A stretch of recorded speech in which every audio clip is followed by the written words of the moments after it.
At 13 miles, Broad Street is Philadelphia's longest straightaway. It runs north to south, right through the heart of the city.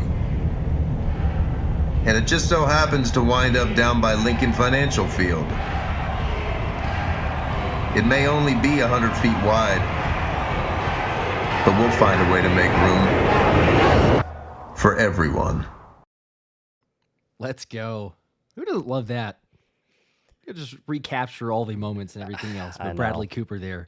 Super Bowl champs. How about that? I mean, come on. It almost feels like it didn't happen, and yet it did just a couple days ago. We were celebrating on Sunday night. We got the parade coming up on Friday afternoon, and Philadelphia Eagles did it, which is still crazy. I think after the game, we streamed for another 2 hours, and I remember just kind of sitting there, just being stunned, trying to take it all in. Like, they actually won the Super Bowl. It wasn't close. They dominated the Chiefs. Mahomes' worst game maybe of his entire career. It all was true. It all did happen, and I'm pumped to be here tonight to talk about that and obviously the future, because once you win, as A.J. Brown noted on his Instagram today, start looking for the next one, right? How do you go win the 2025 Super Bowl? That's going to be one of the main goals. That you do, yes. And I'm glad that you brought that up because I was curious. Let me actually, hang on one second. I'm going to get I lost you there, and now you're here. Okay, all right. There we go. We're back. But I was going to bring that up, and since you went ahead and mentioned it with A.J. Brown, I'm sure a lot of people have. If you have not, sure they his have. Instagram post is gotten several different takes. I'm always amazed and floored by just, I mean, I guess we call it hate. It didn't seem like there's a ton, but there is some, and it's like, yeah, like, what do you want from the dude? You know, like, everybody celebrates in a certain way, in a different way, right? Like, everything means something. It's not like he wasn't excited and happy. You all saw it in the post-game reaction. Sure. You know, I'm not going to read it verbatim there, but you can check it out as we're talking about it. Basically, he's saying to the effect of, look, I celebrated. I was happy, excited, but it's kind of like 2 days, all right? Like, move on. The next phase. It makes the hunger and the excitement and the desire and the fire, the passion, whatever you want to call it, to win the next one that much more. So, you know, I think even as he said, like with Tom Brady, he went on for a couple different ones, but even tweets and saying, like, you know, Tom Brady's favorite Super Bowl ring was always the next one. That's the heart of a champion. Like, that's just the drive there. So I love it. I appreciate it. You got a little bit of hate. I don't know. I think we don't realize what it's like to win a Super Bowl and then be absolutely hounded by every human being on planet Earth for the next day, week, Seriously. 3 days, 4 days. I mean, poor Jalen Hurts. I mean, the guy literally won a Super Bowl, has to go through all the different media stuff that night, then has to wake up and do media stuff in the morning, like GMA and all the morning shows. Then he gets on a private jet and flies to Disney World. He has to ride around on roller coasters at Disney World, which on any given day is fun, but he just played in the Super Bowl. Is he sore? Is he exhausted? Is he hungover? All of the above, probably. And then he's got to go to New York City and do more media press. And then he's got to he did Howard Stern. He did the Jimmy Fallon show. The guys are exhausted. I'm sure it gets very exhausting. And you almost kind of wish that you could win the Super Bowl and then just disappear instead of having to go through all the media nonsense. But that probably played a little bit into it. I will say this, though. The A.J. Brown drama is not nearly as big right now, Josh, as the Jason Kelce drama. Tell me you're caught up to date with the Kelce news that's going on right now. Yeah, I've been monitoring somewhat. Crazy. It is crazy. Again, like all the takes of, I know that there's passionate fans, there's supportive fans, there's both sides and all this. I don't know why it's blown up into such a big deal. Well, Twitter, but yes, but like it's, you know, look, it's understandable. Even whenever, it took him, I guess it was a full day before he even responded publicly on Twitter to begin with, right? Like for the Super Bowl. But, sure. Yeah, I could definitely put myself in his shoes. I think the vast majority of people can, but there's going to be trolls, but then you disregard those. There's going to be critics. There's going to be doubters. There's going to be people that are extra passionate and being like, yeah, but who cares? But I don't know. It seems to be blown out of proportion like a lot of things. It's not surprising. So yeah, for people wondering, essentially what happened is that obviously Jason Kelce's brother, Travis, played in the Super Bowl, and got waxed, and it was a really rough game for Travis Kelce. He might retire after this game. I mean, he did not look anywhere close to the Travis Kelce you expect in a big game like a playoff game or a Super Bowl. And then Jason was silent after the Philadelphia Eagles won, after he obviously announcing to the world he was going to root for his brother, but also for the team that he played for and retired with and will be a Hall of Famer with here in the future. New Heights put out a tweet on their official account, the podcast of both brothers. They basically celebrated the Eagles win. A bunch of Taylor Swift trolls were pretty nasty in the comments. The New Heights people deleted that post. And a lot of people are kind of taking shots at Jason Kelce for apologizing for not being excited about the Eagles win and more sad about the fact that his brother lost. So it's become its own thing in Philadelphia. A lot of fans are upset because it's like, you're an Eagle first off, right? When it comes to your football loyalty, you're an Eagle. I understand that point, but it is like a family member. It's not like Travis Kelce's his buddy, It's like it's his brother, the person he's closest with besides his wife, and not maybe a little closer, known him longer, obviously. And so it's just a fascinating thing to be going down right now. I'd be very curious to see how Jason Kelce responds to this, because all he's done is put out a tweet and then obviously did the New Heights podcast episode, but didn't really address it that way. Just be interesting to see how he navigates being really the darling of Philadelphia. I mean, ever since he retired, even before. And now he's taken a little bit of a hit, I would say, from some Eagle fans, at least if you're going to believe what Twitter has to say over the past 48 hours.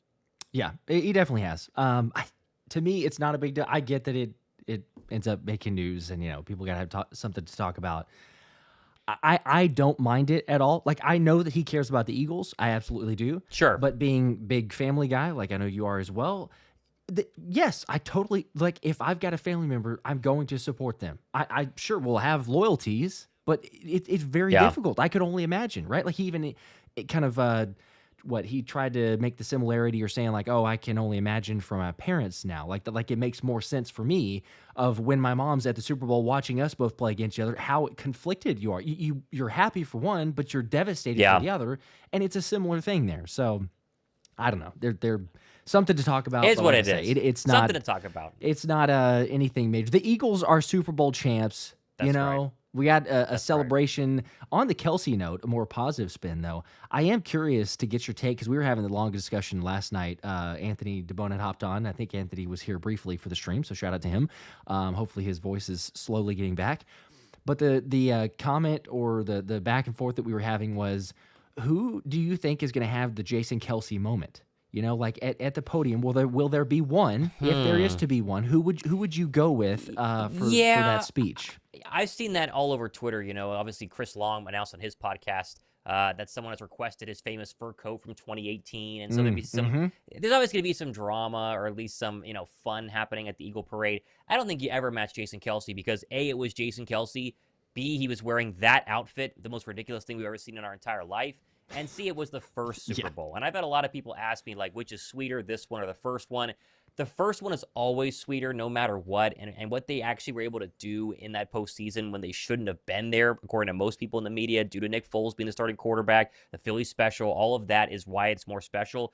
This one, though, felt better afterwards because of what they did to Kansas City, the utter domination. And there was not a single doubt left in the entire national media NFL landscape that Philadelphia was leagues better than everybody else. And even though you'll see some people on Twitter saying, oh, yeah, what if they played Detroit? None of that matters. KC was the favorite of this football game, Josh. They have the greatest quarterback of our generation post Tom Brady now, because that greatly affects his legacy. And they killed him. It wasn't even close. It wasn't close from the first, even the beginning. Jalen Hurts even gave them a turnover gift that could have, not happened. And then Philly went up 14, and they still were up 34-0 at one point. So I don't think there's going to be somebody who has a Jason Kelce caliber moment. I'm sure there'll be plenty of great moments from the parade. Can't wait to watch it. But I think the first one is always the most exciting one, especially for an organization like Philadelphia, who had been so close so many times, never could get over the hump, were left for dead in 2017, and they went on to win it. Yeah, it's there's recency bias. I know that. There definitely is. I'm almost would say the second one. Like completely valid points. Like the first, like I can remember. I can visualize just being at the party. Ironically, it was a Patriots friend and mostly Patriots, but I can envision like it was incredibly special. But also, as you think through this team and like the doubters and the Jalen Hurts is not a quarterback and he's not going to get you there, and Saquon, and you got to run with him. It's not going to be possible. Like you said, Mahomes, this unstoppable three-peat, all the other things, and for them to just blow the brakes off, just absolutely destroy them on national television, 40-6. I mean, that was the effective score, 40-6. They got some garbage time points. It's one of those special, because they're almost polar opposites in a way. 2017 was the underdog story. 2024, 2025 was the big dog story. Like, they were, even though they were not favored, right? Because the Chiefs are going to get their credit. They were, and I saw several people or several players tweeting about this afterwards. Zach Berman also was the one, so shout out to him, but great coverage on the team, was saying, like, look, this team, the feel all week before the Super Bowl is we're not anybody's underdog. Like, we're going to go out there and prove it. And then the fact they did do it in such a fashion, I'm like, man, there's just something special. So I don't know if we necessarily have to rank those, but there's a part of it for that recency bias where I'm like, man, that was just so special. I do want to get to the super chat here. Appreciate those. Also, Clayton, real quickly, was mentioning how crazy would it be if Jalix Hunt is the guy who's wearing the fur coat. That would be pretty legit. I think they need to. I will say this: they need to troll the Chiefs, because I'm not above trolling and some pettiness. They need to do. Clayton had this idea, but I believe it was Clayton. Wear shirts that say 0 blitzes. Because when the Chiefs won, remember, they did the whole 0 sacks comment because the Eagles didn't get I'm sure they will. I'm sure they will. I feel like they have to. Why not? Please do something. Why not? You might as well. You only do that once or twice, but Crush with a 2, thanks for that, says bring the man out himself. Gotta love Jason. There we go. Most everyone does. I know there's like a small 2% maybe that is against him for that, but sometimes it gets noise. But absolutely, yes. IBH with a 2. I'm already in withdrawal. Wins the draft. I am too. Already? Yeah. I mean, I don't know. I just want NFL free agency to start, because I feel like Philadelphia is going to have this crazy opportunity. I remember post 2017, the 2018 offseason was, I mean, I was pumped for everything, because you really felt like after 2017, they had the roster to go ahead and repeat. And technically, they were an Alshon Jeffrey drop away from maybe going back at least the NFC Championship game. Probably the Super Bowl, could have won it again, what if.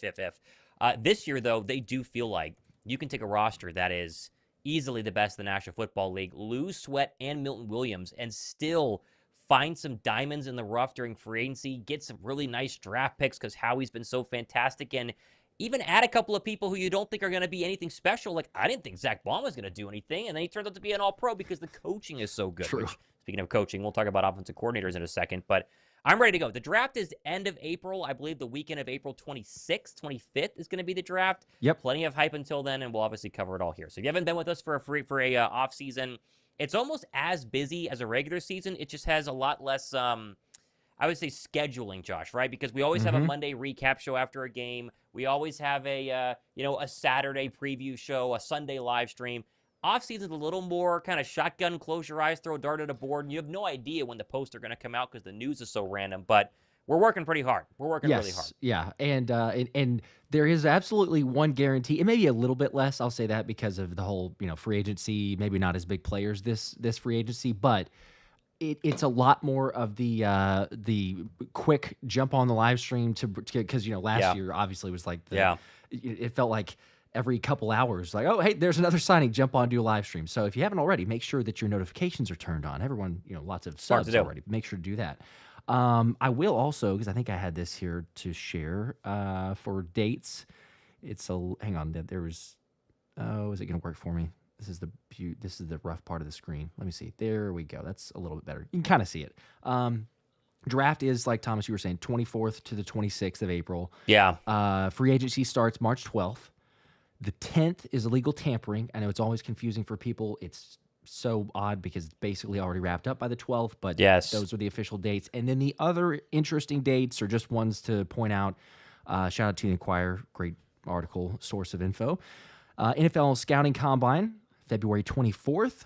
It's like 2 weeks away. That's like less than 2 weeks away. It's very soon. It feels so strange because of, last year we were not at this point. But when you go to a Super Bowl, you have a lot less time condensed to try to, check up on draft picks, get ready for the combine.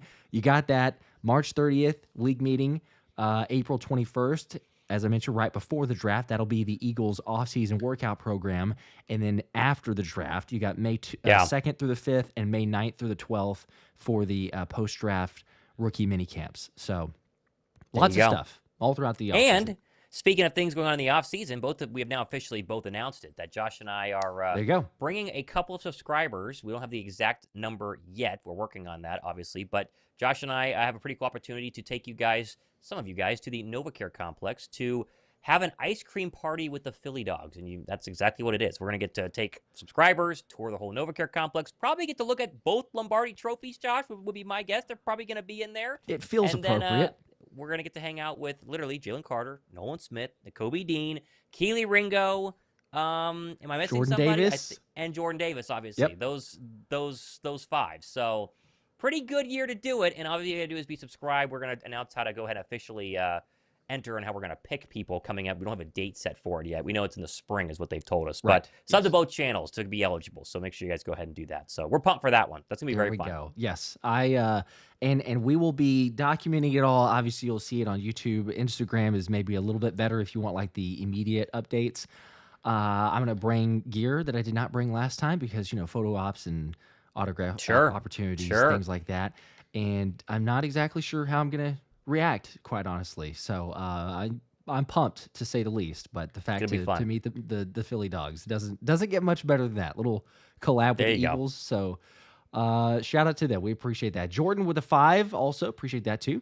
Says first was an underdog run. Second was pure revenge. I also think it's Landon who delivers a great speech. I choose violence. There you go. Yeah, that's pretty if you watched any of the Eagle Mic'd Up stuff on their YouTube channel, which is always fantastic, then Landon Dickerson's an easy pick for that. I think this whole Super Bowl, Josh, it all comes down to Jalen Hurts. It does nothing more for any player than it does for Jalen Hurts, because there are a lot of great players in the Eagles who might have potentially been future Hall of Famers. You obviously talk about offensive linemen who definitely will be. Saquon Barkley, this obviously makes him very much a Hall of Fame caliber running back, especially if this sort of stuff continues the next couple of years. A.J. Brown up there as well. Darius Slay now officially. But what this does for Jalen Hurts cannot be overlooked, because Jalen Hurts has been overlooked his entire career. And there were, I'd say, 80% of the media that when you started this season had him outside the top 10. And by midway through the season, we're still, saying he's not good enough. Are they going to win in spite of him? Are they going to lose because of him? The fact that he not only looked fantastic in a Super Bowl in a game when Saquon Barkley did virtually nothing because Kansas City bottled it up and led Philadelphia to their second Super Bowl title against what many people consider the best defense they faced all year long cannot be understated. And I'm so excited for Jalen Hurts. It doesn't matter what Jalen Hurts does the rest of his career, even though I think he's going to continue to ascend, and that's going to obviously help him out in a big way.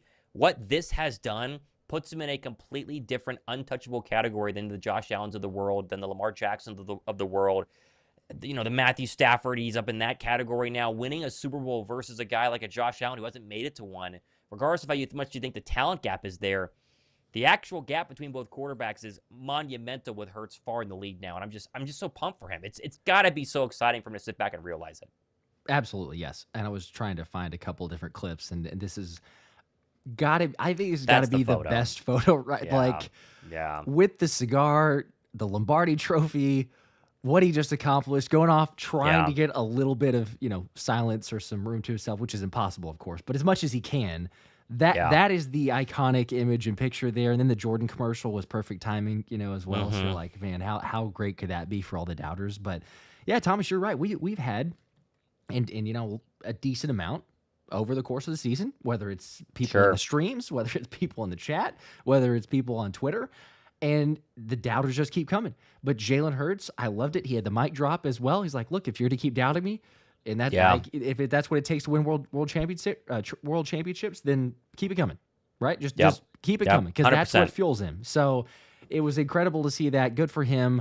Totally excited. I love the clip. There's a million different clips, and by the way, I think it's about to air the NFL Mic'd Up from the Super Bowl. So to be here in about 8 minutes, which I cannot wait to check that out. It's gonna be incredible.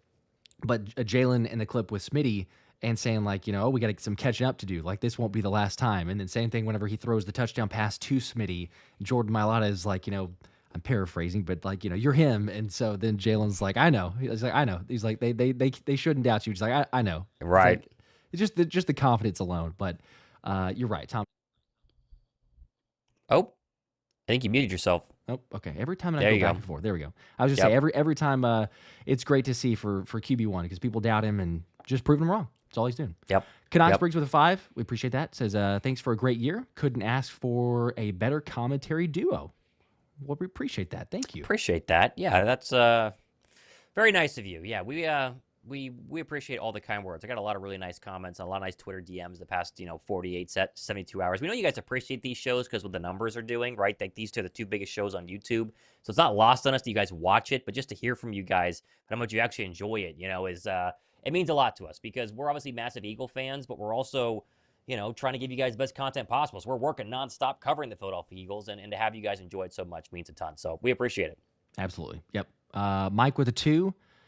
Do we know if we lost coaches yet? This was earlier. I'm just getting to the super chats, but we've lost Kellen Moore officially, and feels like Doug Nussmeier is about as much of a lock as you can say. I think the Nussmeier one is a big one, Josh. And if you watch the mic'd up, not only from the Super Bowl, at least the clips we've gotten so far, but previous ones, Nussmeier being the quarterback coach is kind of the guy who really is in Hurts's ear and closest with Jalen Hurts, because Kellen Moore's got to worry about the whole offense. Nussmeier is like the guy with Jalen Hurts, and I think his loss is going to be a bigger one than Moore.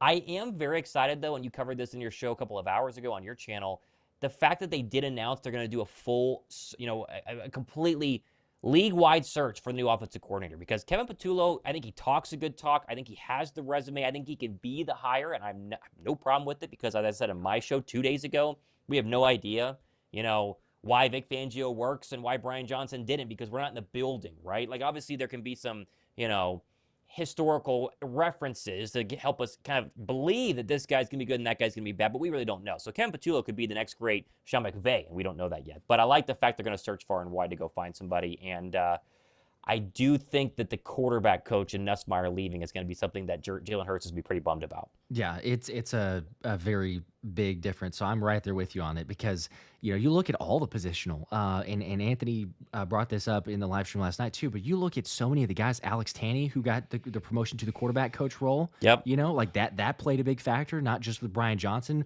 same deal there. So if Nussmeier leaves, who is that going to be? One of Anthony's top potential picks for the QB coach was Mike McCoy, and there's some potential there with some veteran leadership experience, all that. But I think that's massive. Hopefully, you're gonna there's not many openings necessarily, but we look at you've got all these positional coaches who have made a huge impact on both sides of the ball. Defensively, Christian Parker, the secondary, Parker for sure, unbelievable job.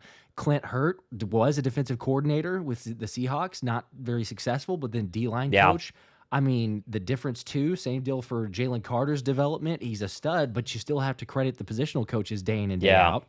Nolan Smith, Jalex Hunt, those guys played that way for a reason. So Clint Hunt's incredible. Bobby King, linebacker coach. Aaron Moorhead has been there, but still just kind of being that constant voice. And Jamal Singleton for the running backs. It goes across the board. So I agree with you. I'm glad that they're opening up to the external market for, all of them, but certainly for the offensive coordinator. But I'm not. I've seen a few comments, right, like a little bit concerned. You see where this thing goes. We understand the PTSD, Brian Johnson, and all that. But I'm not near as. Maybe I'm wrong. I'm not near as concerned. Like even if it's Kevin Patullo, I know he hasn't called the offense, but I said this on the video a couple hours as well. It's just a massive difference from having let me just say this. If you had Brian Johnson even as your offensive coordinator, he's not good. He was not good. And whoever was calling plays, right, whatever. Let's just say it was that same offense. They were, by all intents and purposes, the same scoring offense as this year's offense. They were seventh. Now, how you get there is very different, but they were the seventh scoring offense. If you pair that up with the number 1 defense in the league, you're going really far. Now, do you blow out the Chiefs? No, probably not. But do you win? You still could argue yes. Like, I know there were some fits there and there were issues. I'm not saying that is the answer, but a lot of people were going like, oh my gosh, we're doomed if they go with Kevin Patullo. It's like, hang on. I know that there's a lot of emotion there, but the defense is not the 29th ranked defense. You have the Godfather. You have the man in Vic Fangio with the guys that he's going to be able to do it with. So I don't know. I'm not as concerned, but they're fair points. Yes, you definitely need to make sure they make the right decisions. In Howie we trust. I think we'll be okay. I think we're also going to be okay when it comes to free agents. I'm seeing a lot of people asking, Mm-hmm. below Josh Sweat or Milton Williams, right? Those are the two big names that Philadelphia is trying to figure out in terms of free agency. We know Bond's going to get signed, right? I mean, you and I both been told that Bond is it basically a guarantee. Yep. Could the Raiders throw some ridiculous $20 million a year at him and, number one linebacker in the NFL? Yes, but I think that Zack Baun understands that he's the perfect fit in this scheme with the linebacker coach and obviously with Vic Fangio. I think he's going to be back. So let's assume that Zack Baun is back. Then the other two real question marks, besides Mekhi Becton and Oren Burks, both of which I would bring back, are obviously Josh Sweat and Milton Williams. I don't think Philadelphia is going to bring back either, Josh. I think both Josh Sweat and Milton Williams have been underpaid throughout their career. Definitely Josh Sweat. Milton really has been... He's been good, but he's never been a starter caliber defensive tackle, at least in terms of statistics, until this year. There's an argument last year, but I think this year was his real breakout season, and a contract year helps out too. They can both leave, and Philadelphia is going to be okay because they can draft edge rushers, they can add D tackles in free agency, but we're forgetting Moro Ojomo and Jalen Hunt, Josh, are ascending in a major way. Jalen Hunt in that Super Bowl might have been the Bird's best pass rusher. I mean, he might have had, I know Josh Sweat obviously had the most sacks. Jalen Hunt was right there with them. He had an incredible night. And if that's what rookie Jalen Hunt looks like, what does year two Jalen Hunt look like? You saw what the Nolan Smith jump was from year one to year two. Goodness gracious. And Moro Ojomo is a seriously impressive defensive tackle that has a little more pass rush in him than I had ever imagined coming out of Texas. I mean, the guy can get after the quarterback. And Jordan Davis is starting to pop the past, 2 or 3 months. So I think what's craziest about this whole thing, Super Bowl, free agency, trade, draft, is the fact that the Eagles are going to lose 2 good players, very good players, but they have backups ready to go. And then they have a whole slew of draft picks and $20 million in cap space. So I feel great about the offseason, and anybody that they add is just going to be icing on the cake to a roster that no matter what happens is going to be top 3 in the National Football League to start the season in 2025. Yeah, there's so many things to like about that, and I was trying to get the stat. Shout out to Brendan Deeg here, but Jalix, the 5 pressures was second on the team in the Super Bowl. 4 hurries was first. 1 quarterback hit, and then the half sack, which it should have been 1. I thought he had 2 halves. Yeah, I thought, I was like at least that, but whatever. It's a half sack in the Super Bowl. Is what it is. He was a menace, as Brendan was saying there too, but it's only going to get better, and with his athleticism. So that's the danger. I mean, let's just be honest. If this team can stop the run, then it's game over, because Nolan Smith and Jalen Hunt on the edges, it doesn't get more athletic and speed and like trying to contain. It's impossible. Like it's just forget about it. And the fact that they're able to do both there, you're feeling it in a very good way. We'll just say that.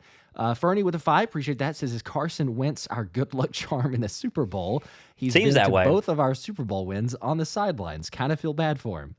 Yeah, well, he also did not give Jalen Hurts a high five at the end of the game or give him a hug or whatever. Listen, Carson Wentz has kind of gone through it. Carson Wentz was he should have been the MVP of the league in 2017, and now he can barely be a backup in the National Football League. And so it's tough. And obviously to watch both the replacements win Super Bowls, and Nick Foles and Jalen Hurts, I feel bad for the guy who was a really, really good guy, and I think got dragged through the mud by the media a little bit more than he actually deserved. So, is what it is. Best of luck to him. I hope he got a lot of good coaching with Andy Reid and KC and can land somewhere on his feet and get another chance. That's my honest hope.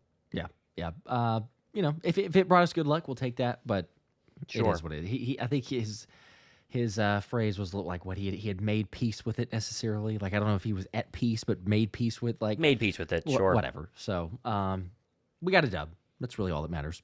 Bob, appreciate that 5, man. I need to email you back too. But it says, can we congratulate the Chiefs on their record-setting for most garbage time points scored in a Super Bowl?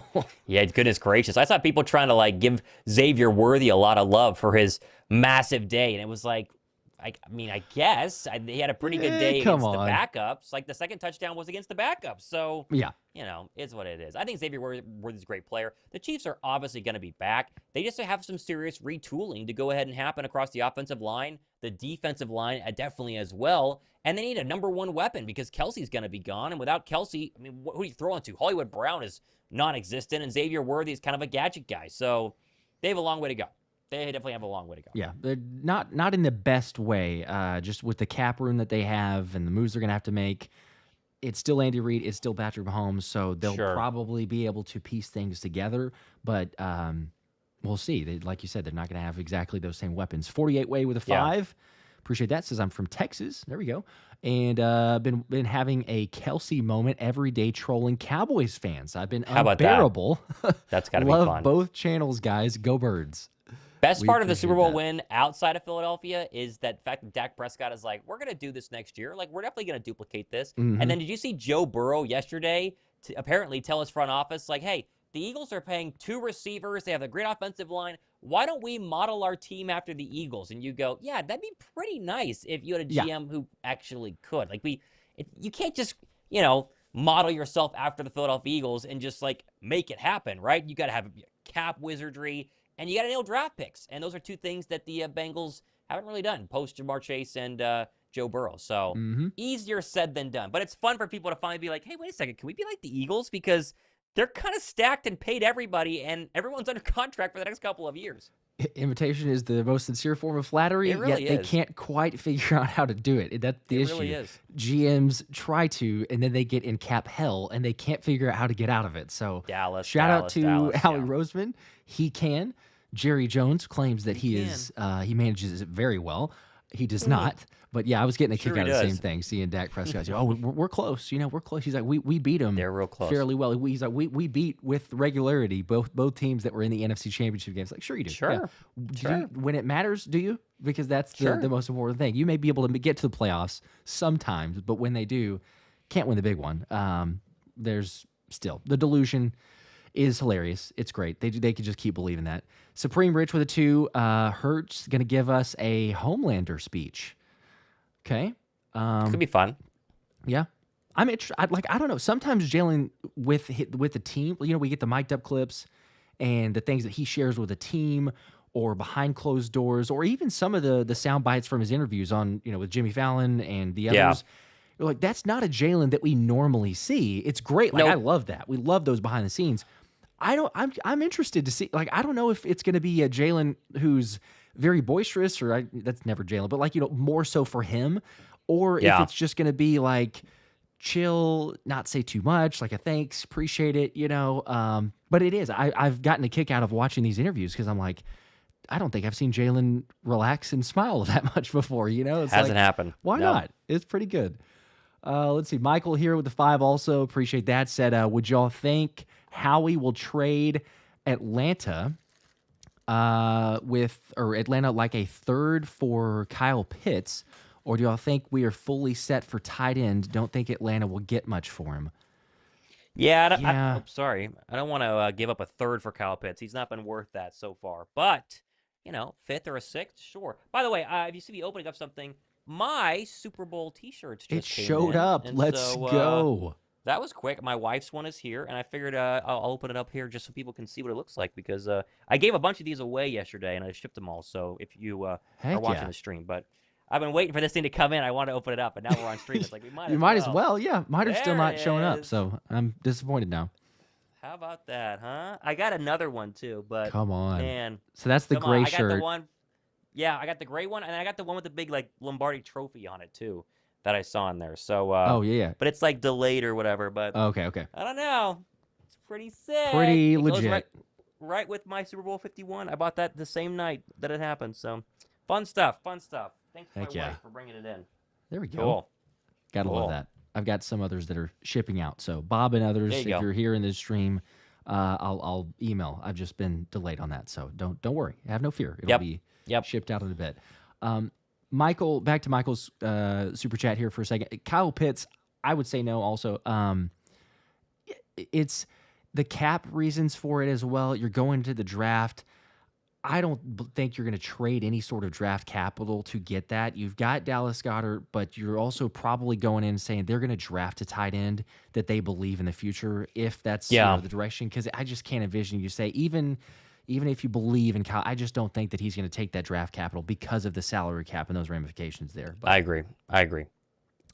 Cold Cash with a 5. Thanks for that. Super Champs. W streams, or winning streams, I guess, from all year from you too. We appreciate that. Thank you. Heck yeah. Seriously, y'all make it possible. So y'all are the best. Mike M with another 5. I meant position coaches. So the previous comment, like Clint Hurtt, Christian Parker, etc. Yes, definitely. Position coaches.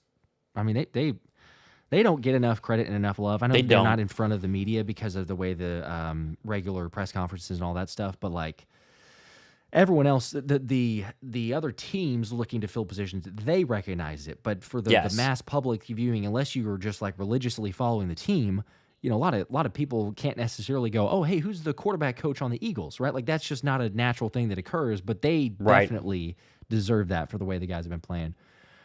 David, appreciate the 5. Says, I love the show. I really enjoy the content and analysis. Tough to get Birds info up here in Connecticut. It's like a little bit of home. Keep it up. Go Birds. There you go. Appreciate it. That's what we're here for, right? And whether you're in Connecticut or we had a lot of people watching our stream during the Super Bowl from Australia, from Hawaii, from England, so Japan, all over the world. Yeah, we had Nigeria a lot of Japan too. Yep. It's we're having a lot wild of fun, when we see all those locations. Yeah. CJ with a 5. What are y'all's thoughts on Nick having Allen, Lamar, and Burrow all ahead of Hurts on his Mahomes mountain, and Jaden right behind Hurts as well? Let's just clarify one thing, right? Joe Burrow is a more talented quarterback than Jalen Hurts. Josh Allen is as well, and that's fine. I'll say that. But there's one quarterback out of those 3 that actually wins important games, and it's Jalen Hurts, and that's what matters in the end, right? And it's just so funny that people don't understand these things. And there's tons of media people that are going to rank Jalen Hurts as the 5th to 10th best quarterback in their 2025 rankings. But you just got to remember, a lot of the media people really care about numbers and skill. Like, how good is Joe Burrow? Really good. Joe Burrow's fantastic. So is Patrick Mahomes, Josh Allen, Lamar Jackson. They're all great. Which of those quarterbacks actually wins Super Bowls, or at least has one Super Bowl head-to-head? Mahomes and Jalen Hurts. So in reality, the 2 best quarterbacks in the league right now, with all things being considered, are Mahomes and Jalen Hurts. And there really isn't an argument for anything but that, because how many times has Joe Burrow actually won a Super Bowl? None. At least he's been to one. Josh Allen hasn't been to one. Lamar Jackson can't even get out of the AFC Championship game. I mean, goodness gracious. The difference is massive. But if you just want to talk about skill, then sure, Joe Burrow is much better, or not much better, but Joe Burrow is a better quarterback, and I'm fine with saying that. But again, who would you rather have in a Super Bowl? I think it's probably been pretty clear. So far, it's Jalen Hurts, because we only have a Jalen Hurts sample size, and it's 2x better than anybody else's. Yep, and he's got the chill factor. He's got the, like you say, playing big time in a big time game. Yes. He's we've said this a number of times on both of our shows, on the stream as well after the game, but like, There's no argument. Even for Patrick Mahomes apologists, there's no argument to say that Patrick Mahomes outplayed Jalen Hurts. Jalen Hurts, without a doubt, very clearly has outplayed Patrick Mahomes in both Super Bowls. Now, the Chiefs won one of those, obviously, but Mahomes still did not outplay Jalen Hurts. And so I agree with you. I think that you could even go back and make the same argument for, and I'm not saying that, Jalen Hurts is Tom Brady, but you go back and look at Tom Brady's career. How many times could you say the exact same thing? Was he the most skilled quarterback? No, but he continued to win, and that was the most infuriating thing for everyone else, because you're like, he doesn't have the best deep ball. He cannot throw the ball like a Peyton Manning. He does not have those same tools. But when push came to shove, in those big moments, in those big games, he was the one that you wanted leading those teams. 100%. So I would say it's the same thing for Jalen Hurts, and he's 100%. Right there, 1 and 2. Jake, I agree. We appreciate the 2. Do you think we should get Myles Garrett? I think first too much, I believe is his question, like a 1 first-round pick? Yeah. I don't think that's possible with 1. I'm actually out on a first-round pick for Myles Garrett. I just nothing 1 more, though, like just nothing 1 more, maybe just 1, but nothing more. Nothing because more. Because if it's 1 first-round pick, I mean, it's basically a second-round pick. It's like 32. Sure. So okay, you convinced me. 1, nothing more. The whole 2 first-round draft picks. No, absolutely not. Because you got to realize, you get Myles Garrett. Myles Garrett doesn't take rest. You don't sub out Myles Garrett. So that means you're taking reps away from Nolan Smith and J.L. Hunt. And I think the future there, it's not Myles Garrett good, but the 2 of them together are going to be very, very special going forward. So I would rather keep that first-round draft pick. There are going to be some edge rushers who are going to fall a little bit later that Howie might be able to kind of double up on. I wouldn't be shocked if the Eagles trade out of the first round for someone to come back in and get a quarterback who's fallen a little bit. Either way, I wouldn't do more than a 1 for Garrett. The age is probably the biggest factor. He's 29, right? So there's at best 3 good years left. And, with jokes on Nolan Smith, there's hopefully 10 good years left. It's a big difference. Yep. I'm in agreement because it's the age factor, it's the playing development, and also the salary cap. Because if you do that, then you're also going to figure out like how do we, you get the void years, how he's a wizard. So when someone, I've had a couple of different conversations and people are like, oh no, it's impossible. Even if you wanted Myles Garrett, it's impossible. Salary cap is just a myth, Howie Roseman. Like, 100%. Tell me you want a player and you can get a player. Howie will make it work somehow with a salary cap. So that's not an issue. It is, though, when you're talking about the longevity of it and saying if you're going to trade that away, you start taking a lot of resources to go, okay, well, you do that, but then you're going to begin to lose a lot of these other free agents then. And I think if you're talking about they do need to re-sign Zack Baun or get the extension done or whatever, that feels like the first decision because, like you're talking about, Thomas, you have those younger guys to develop and you're not necessarily needing to reach for a game changer, so to speak. John M. with a 5. We give the Chiefs nothing at all. I think that was going back to the comment before of give the Chiefs some credit. Literally nothing. That's true. Literally nothing. Yeah, no, they've won enough. They've gotten plenty, so we're not giving them anything. Different John F with the 10 said I missed the stream while at a Super Bowl party. Hope you guys had a great stream. Go Birds. Go Birds. There you go. John. We appreciate it. We did. We had like almost 200,000 people. We're over 200,000 people check in on it. So. Just ridiculous. Very nice. Very nice. Insane to have that. But John, you know what? You did your part because it worked. So we missed you. We did miss you. But the fact that you were not there it did work. Helped in a way for us to win the Super Bowl. So in a roundabout, it did work. Isaac with a 5. Let's see. I'm sorry if this was asked already, but what are your top choices for offensive coordinator? Okay, there we go. I don't think we had a question for top. Yeah, I don't think we have top. I mean, obviously, Frank Reich's name is obviously got the name associated with this, like Frank Reich, So I think Frank would be interesting. I don't like how his stuff ended with the Colts. I do think Kevin Patullo is the most likely if I had to bet money on it. Is there another name that really jumps out at you? Bobby Slowick no longer out there. He takes a position coach, which is crazy. His downfall from being like the guy to going down and not even being an offensive coordinator. So I think it's Patullo, and if they wanted to be kind of crazy, Frank Reich. And if they have some guy that's not on our radar yet that they really like, could be another option. But you really have to just make sure that it works with Jalen Hurts, right? That's all that matters in the grand scheme of things, and that they're going to continue to develop the offense because this offense can still be developed, right? I mean, it can still go plenty higher. They had plenty of times where they couldn't move the football in the first quarter of games, back in, early November, late October. It was like, okay, let's go a little faster here. And as someone who would like to score in all 4 quarters, I think that can be something to keep an eye on in terms of making sure you haven't tapped fully out on your potential with this offense. Yes. Yep. I would also agree, and I had several different people that were asking or actually making the comment of this, and kind of the analogy, like the offense is essentially like a Ferrari. So you just need someone to not wreck it. Like, we don't need anything to be crazy, but just, it's already souped up. It's got everything that you possibly could want. You want somebody, probably, this is my viewpoint, but an outside thought, someone who's called plays, don't necessarily need an experiment. I could be proven completely wrong, and I will gladly be like, hey, you know what, Kevin Patullo, what a mastermind, fantastic, offense looks great, but I would prefer someone who has been calling plays. So if it is a Frank Reich or it's another one, there's a bunch of different examples. I will say, because Anthony is here in the chat and immediately responded saying, I know a guy with a lengthy OC list. He's got he's like 17 different names. He's so got a big list. If you want to know, go to at Debona NFL on Twitter, and he's Whenever got stuff basically like this all happens, names. Whether you're looking for like a free agent target or the top draft targets or the OC hire to be, Anthony Debona's Twitter account, then linked to obviously the website where he's got all the different stuff.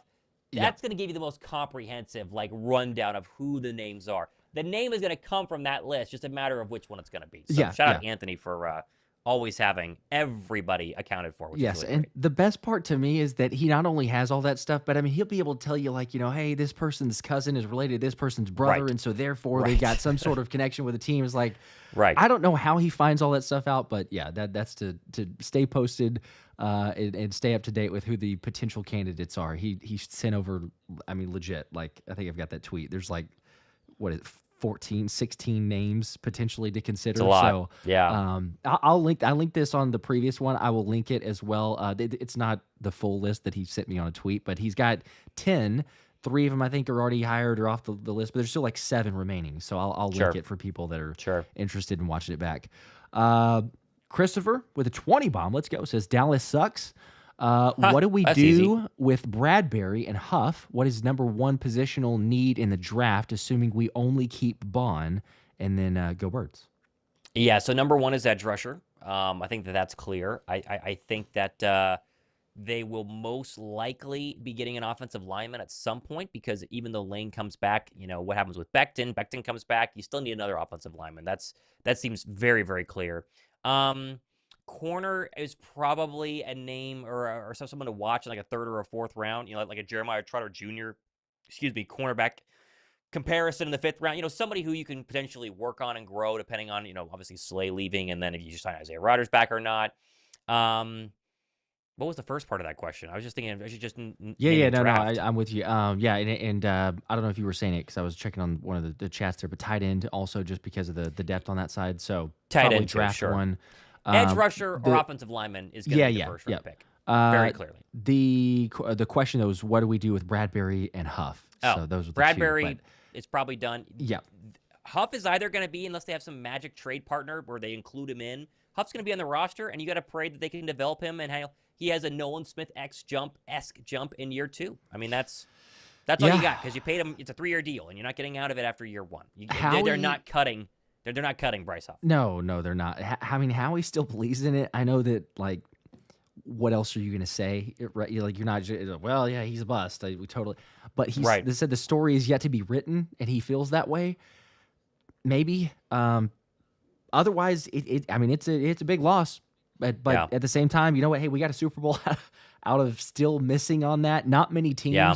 I don't know the history, the exact stats, but I could imagine not many teams could probably go back and say you sign a $50 million pass rusher or name any position who's inactive for the Super Bowl, a healthy scratch, or just doesn't even have basically a helpful season to let alone get to the Super Bowl, but also then to win it at that point. So Well, and listen, Nolan Smith was not good last year. He barely played, but when he did play, it was like he doesn't look ready to go, right? And the same can be said about Bryce Huff. And so the Nolan Smith jump could very well happen to Bryce Huff. We know how hard Vic Fangio was working on Bryce Huff, and he kept telling us it's a big-time project in terms of the training camp period whenever he was technically the starter, and then he lost it. So there's time to fix it. Don't get your hopes up. I'd rather play Jalen Hunt, but think of what you could potentially have, like a little diamond in the rough. If he gets back to his jet-type playing style or jet-type playing numbers, it's like signing a pass rusher this offseason that you didn't have to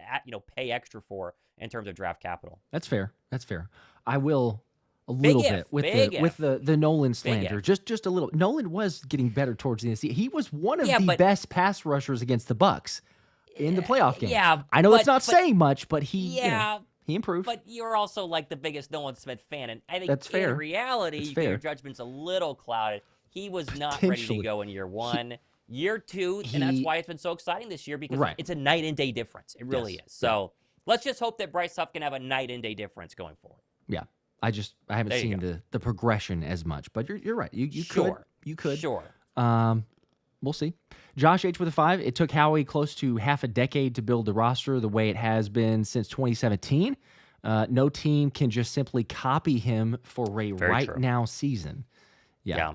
It's the master planning to build these things in the void years and get your guys and set it up. Yeah. So that's true. Well, and he's hit on 3 straight first and second round draft picks. That's the hard part to do. I bet if you did a whole master, you could probably ask ChatGPT which teams have hit on the most first and second rounders in the past 4 or 5 years. Philly's probably up there at number 1 because there are plenty of first-round draft picks that turn out to just be average dudes and second-round draft picks who are non-existent. And Philly's got legit starters and maybe future Hall of Famers out of multiple ones of these draft picks. So that's the hardest part to duplicate because now you have 6 players on rookie contracts for the next, at minimum, 2 seasons. Especially, Jordan Davis, you're going to exercise a 5th-year option and pay him nothing for another 2 years, and then you'll pay him. So Jalen Carter's going to be on a rookie contract for 3 more seasons? They'll probably pay him early, but still, that's the biggest difference between us and the Bengals, us and the Cowboys. Mozzie Smith is not a generational pass rusher. He's not a generational D tackle, right? But he's on the same contract essentially as Jalen Carter. Big difference between those two, and that's one of many reasons why Dallas is a poverty franchise, and we are obviously Super Bowl champs. Yeah.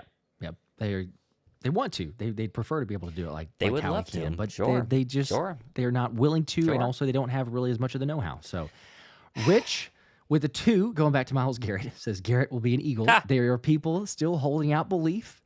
It's like we said, it's not impossible for Howie to do it. He would be able to figure out a way. I just, this would be one of my predictions, like Anthony DeBona, who is, I believe, still here in the chat, with the 0.0% chance that Saquon Barkley becomes an Eagle. Barkley, yes. 0.0% chance that Myles Garrett becomes an Eagle. There you go. So, okay, maybe we're proven wrong. And I'll would be crazy. 10% chance because it's Howie, and I think Garrett definitely has the Eagles on a short list. And after what he saw the Eagles do, everyone keeps saying, well, why don't you go to the Commanders? Or, it's like, okay, maybe, but Washington's not a guarantee to be great next year. Like, the Houston Texans were supposed to be the, sophomore superstars in the AFC, and CJ Stroud wasn't bad. He wasn't that good, and they were not that great overall, despite getting all those great players on the defensive line, Danielle Hunter, and in free agency. So, I think if you are Myles Garrett and you really want to play in big, meaningful games, you can take the risk, and maybe Washington does. Maybe Jaden Daniels, Lamar Jackson, I don't know. But if you really want to kind of play in some big games, Philadelphia is basically a guarantee, and maybe he could, force his way and be like, I'll only play for the Eagles and make it easier on Howie Roseman. True, yeah. You take and take maybe a little bit of the discount there, help him out in a little bit, but yeah, we'll be see. nice. He'd probably try to max it out, which is understandable. Sure. Advocate with a 20 bomb, appreciate that. I saw your comments multiple times, and for people that are seeing the super chats, I'm getting to them in the order, so I apologize if it's taken a little bit. We read all of them. We're gonna get go to ahead them. and just blaze through them. I won't ramble. I don't want to. My fault. I'm rambling. Well, we still try to, as much as we can address these because we do appreciate you guys. We want to make sure that we hit on everything, but we're not looking it over because I saw your comment and others. But with 20, appreciate that. Said, hey boys, thanks for the content this season. I relied on you for the insight and analysis, and for the record, I was the guy yelling "Fire Sirianni" in the Cleveland game. I deserve 5% of the credit for all of this. Go Birds! There you go. Well, I call for Sirianni to be fired after the Tampa Bay Bucks game. So, I will admit that like everyone else can. So, I think we all did it at some point this season. Browns game was a little bit further up. We won after that game too. So, but after the Bucks game, I think I have a video. You can probably go back and watch it. And it was like, this is not good. And it's not getting better. And I was wrong. Yeah, we all had criticism. So, yeah. But no, we appreciate that. I am curious if, like, he's saying, was the guy at the Browns, I don't know if that was, like, the guy that was yelling at him. That was he the guy? I mean, I don't know. He's saying it. I have no way to confirm it, but if you crazy. were and you got the team rallied behind, hey, I'll give you thanks for that. I don't know if that's legit because it's you or you're saying you were one of the people, but regardless, we appreciate the support. And yeah, try to as much as insight and analysis. But yeah, I wanted to get to that comment because mentioning. Back to the super chats in order though. J Sid with a 5. Got to sign Baun and Becton. Told you Jake was money indoors. You did say that. Yes. Should not have doubted him. He was crazy. Edge and linebacker in the draft. Run it back. And then that was a great year. There you go. It was a good year. There. Very, very good year. Doesn't get better than a Super Bowl, obviously. Edge and linebacker in the draft. That would be interesting. Linebacker. Totally agree with the edge. Linebacker in terms of Nakobe, he's not going to be back till he could get back a lot closer. But Advocate, by the way, is saying yes, he was that guy. He has receipts, so that's pretty wild. We got the guy himself. If you have in receipts, the chat here. send us. Yeah, let us know if that is that. If you have the receipts, DM us them on Twitter. I'd love to see them. Yeah, I would. I believe you. That's legit though. I want to see. I would because I've seen the angle of Sirianni, from the television broadcast and for his, but I would actually love to see that. So this is the guy. Let's this go. is like the guy. This is cool. He's him. Cool. Speaking of him, get to your super chat here. The 7. Let's see. It says the Eagles trade for. Okay, I feel like this is like a massive trade package here. Eagles trade 4 firsts, 3 seconds, 2 thirds, McKee Hunt, Tanner McKee, and Jalix Hunt for Garrett and 2nd overall pick, and get Abdul Carter. And the Eagles are the first ever three-peat. Not giving up that much draft capital. I mean, I'm sitting here going, wait a minute. I'm trying to make sure I was reading that correctly, but it's a little much. I'm good. 7, good. 8, 9 I love Abdul Carter, picks. Josh. He's going to be great. If we were in the top 15, Howie would go get Abdul Carter with every ounce of all the power in his bones to do so. But at 32, Abdul Carter is virtually impossible, and he's going to be a top 5 pick when this is all said and done because the quarterbacks are not as good as people think that they are. I don't think Travis Hunter is as good as people think that he is. So let the Abdul Carter stuff die. He obviously is like Micah Parsons and wants to be an Eagle, but tough luck, Abdul. We won a Super Bowl, so we have no chance to go ahead and get you. Unfortunately, yeah. Although Anthony and I were talking about if he completely sandbag it, it still wouldn't help him. But, if he go out there and run like a really slow 40 times, someone was mentioning like if he runs a 5.7, but that's too much because people be like, he's obviously, but you go out and run like a 4.8, like a 4.85, and then people are like, is he really that slow? Like, is this dude maybe not? Yeah. You're not going to be able to get him It's to not 32. happening. It's not happening. Be a top 5 pick, get that extra money, go play for Jacksonville, whatever it's got to be. Just get in the league. We'll see you down the road. Yeah. But hey, creative thought, brainstorming session. I don't mind it, but that's ludicrous completely. I mean, sorry, Sure. nine draft picks and Tanner McKee and Jalen Hunt. Yeah, it's a little much. For 2 guys. I mean, we're already talking about much. salary cap ramifications, but you like sell off everything on the defense would be good, but you don't know what you have with Jalen Hunt, and who's to say out of all those other 9 draft picks you can't get a lot of help in that way. CJ with a 5. Also, what are y'all's thoughts on the Dak comments, if y'all haven't said anything about it yet, on how the Cowboys are close to the Eagles level? We talked about it a little bit earlier. We did cover that, yeah. It's and I might be late getting to the Super Pretty Chats funny. too here, but yes, the fact that they Pretty think that funny. they're close, the delusion of geriatric Jones, and the franchise that thinks that they're America's team, but actually nowhere close. Yeah. They can think that. Keep believing. Tony with a 5 said, instead of going for Miles, how about trade for Trey Hendrickson? Trey had more sacks back-to-back seasons and would cost less draft picks. Not a bad idea. Not a bad idea. And the Bengals have cap problems. T. Higgins, they're not going to be able to afford. I wouldn't hate that. Sure. I don't mind the thought. I would say, I mean, kind of back to what you were saying a second ago, Thomas, like, I just think that you have some dogs. I mean, no pun intended. You have the Philly dogs. But, like, I just think that you have some guys that why waste the capital? I mean. Sure, but, like, if a 5th-round draft pick for Trey Hendrickson is fine, right? A second is something a little different, but a 5th is totally fine. I do a 5th for Trey Hendrickson. Because you're losing Josh Sweat, right? And they want to rotate people no matter what. And so yeah, but I don't think it's that big of a deal for Hendrickson versus, like, a Garrett who's got to play every single snap. Okay, compensation-wise, it's not a big deal. But I'm talking about playing time.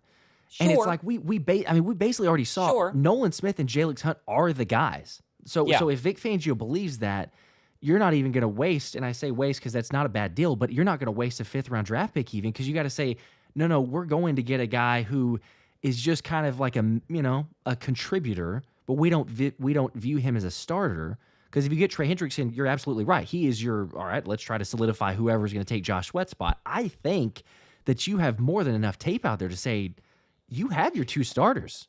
Yeah, I think that they want a 3rd, though. Because BG was that 3rd, and BG played plenty of snaps. I think there's enough snaps to go around to have a 3-man rotation at edge. 4 is where it gets a little tricky. But they got to have somebody in case an injury were to happen, like what happened with BG. And then Hunt was able to slowly fill in that role. So it would depend on the price, obviously. But are they going to trade Trey Hendrickson? Probably not. So, fair. Ifs and buts. It's fun to talk about in the offseason. Sure. So we do appreciate the thought again.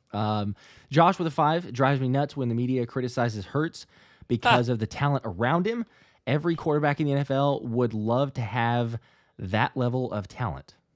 No, all quarterbacks want bad receivers and a bad O-line and a terrible running back. That way they can just, win 9 games a year and do it all themselves. So, yeah. It's too terrible, yeah. It's not his fault that he has the talent around him, but he's maximized it because he's made it to 2 Super Bowls. He's won one of them.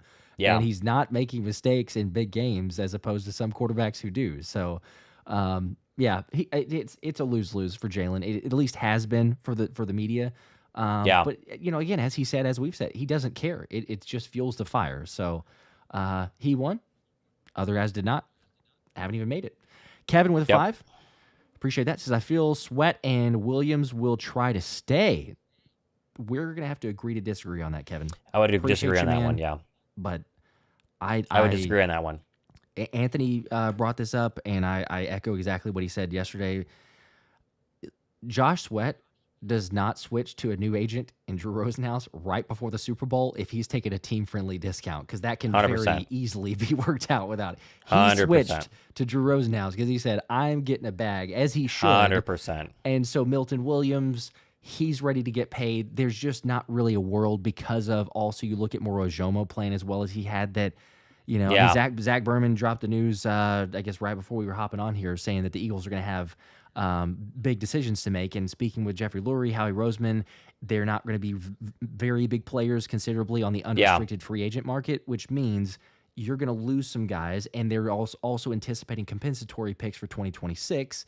Those big ones would be Milton Williams and Josh Sweat, which it's hypothetical. We'll see where it goes. It's sounding like that would be potentially a third-round comp and a fourth-round comp for 2026. So I think that's where they're planning on it.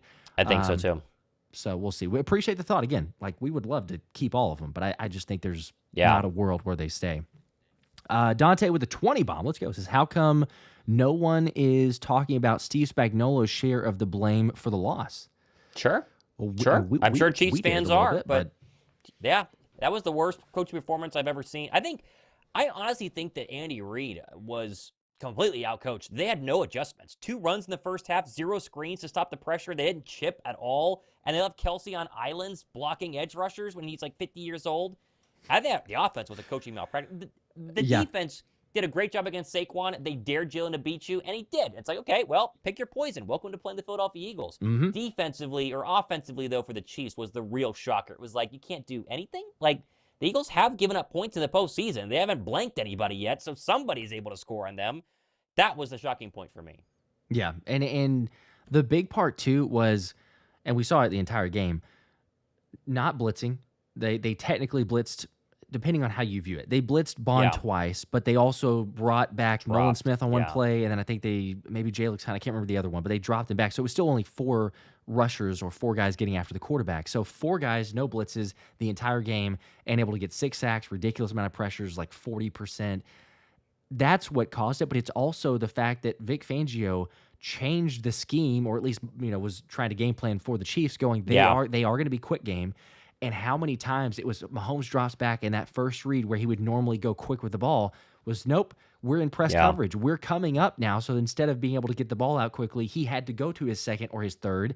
And like we were talking about, they don't have really guys that can go out and beat anybody. And so Mahomes got to hold on to the ball, got a ton of sacks, and it worked out that way. But, Spagnuolo's, he's had 2 performances now where Jalen's had his number in the Super Bowl.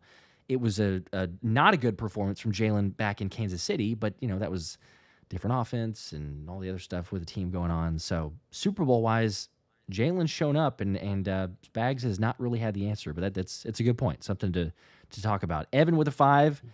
Go Birds. Who do y'all think we are going to draft? So another draft question. We don't know. We don't know yet. Not gotten into draft coverage much. Anthony DeBona has. So going back to the shout out for Anthony, he would have a much better answer for scouting and taking a look at players and stuff like that. The other thing that Thomas, you mentioned a second ago that goes on with that though is like we're picking 32, and it's a great feeling on one because that means you won the Super Bowl, but it's also one of those where you just kind of wait to see what happens. Now, yes, Howie is active in the draft, so maybe he trades up if there's a player available, but it's still not. He's not going to be at 32 and say, "Oh, we're trading up to 3." Right? There's not going to be that happening. So you let like the first half of the draft at least play out, and then you figure out what's going on. But in terms of specifics on who we're going to draft, Evan, it's a good question. The season literally just ended, so there's not been a lot any of sort good of 32nd overall draft picks in NFL history, or at least the past couple of years. Xavier Legette, Joey Porter, Lewis Cine, Clyde Edwards-Helaire, N'Keal Harry, Lamar Jackson, Ryan Ramczyk, Malcolm Brown, Matt Elam, Patrick Robinson. There have been some good ones. There have been some pretty good ones. All right, so there's opportunity. There you go. Let's see here. We got Romeo with a 20 bomb. Appreciate that. Hey. So we're getting close to wrapping here, so appreciate all you guys. Says, I told y'all it would be a blowout. Yes, you did, and called it 42-17. You were one of the few that got to 40. Yeah. I mean, that's incredibly close there with those point differentials. And what about playing our second stringers in the Super Bowl? Talk about the ultimate flex. Pretty rare. Hasn't happened since the Seattle-Denver game. So, yeah, big time flex. That was one of those that I was, as we were streaming it and talking about it, it's like, is this really happening? You just kind of, is this actually taking place? And they scored to make it closer against the second strings. That was a little bit disheartening. At the end of the day, who cares? But they went from the best defensive performance through 3 quarters and even giving up those scores, number 4 in Super Bowl history, number 4 defense of all time.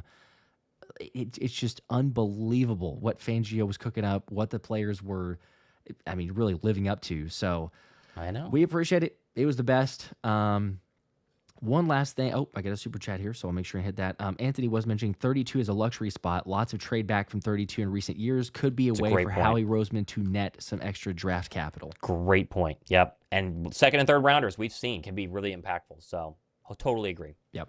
Totally agree. All right, last super chat here. John M. at the buzzer. We appreciate the 5. Hey.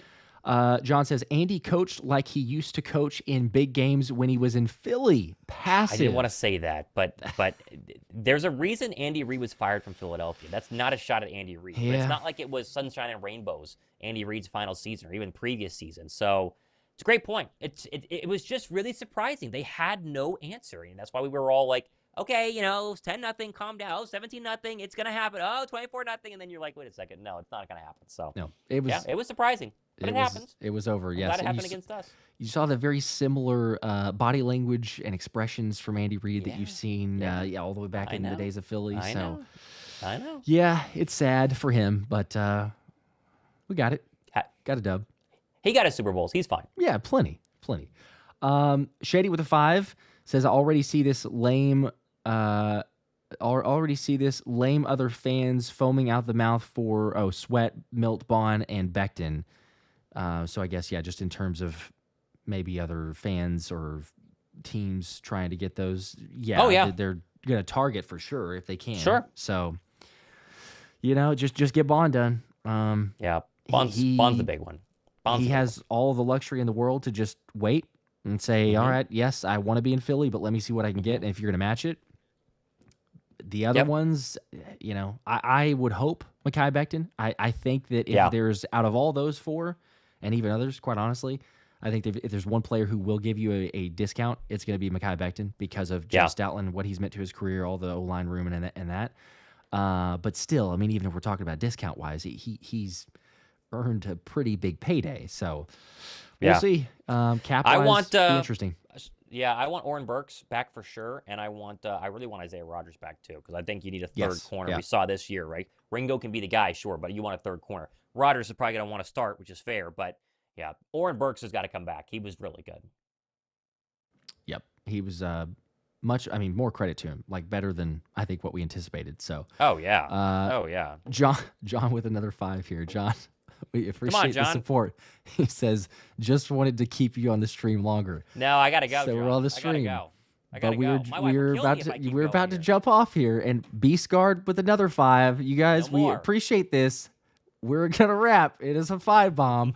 Let's see. It says the thing that pissed me off the most from all the talk leading up to the bowl was people saying that the Chiefs O-line was better than ours. Shaking my head. Yeah, that was weird. That was extremely weird. It wasn't true. So, yeah. And Tooney was their best lineman, and he's supposed to be a guard, and it very much showed on a lot of those plays as he was playing left tackle. So. The thought that the Chiefs' defensive line was going to eat and somehow Philly was going to have the same sort of 0 sacks performance. As soon as it was, hey, we're going to play in New Orleans. It'll be turf. There's not going to be a field issue. That was the instant. It's like, okay, well, look out, because our defensive line is going to feast. And we continue to say that. There were some Chiefs fans or other individuals that I think we've mentioned before, but they weren't feeling as concerned. We were trying to warn everybody, and look what happened. We tried. 6 sacks. We tried. So that was it.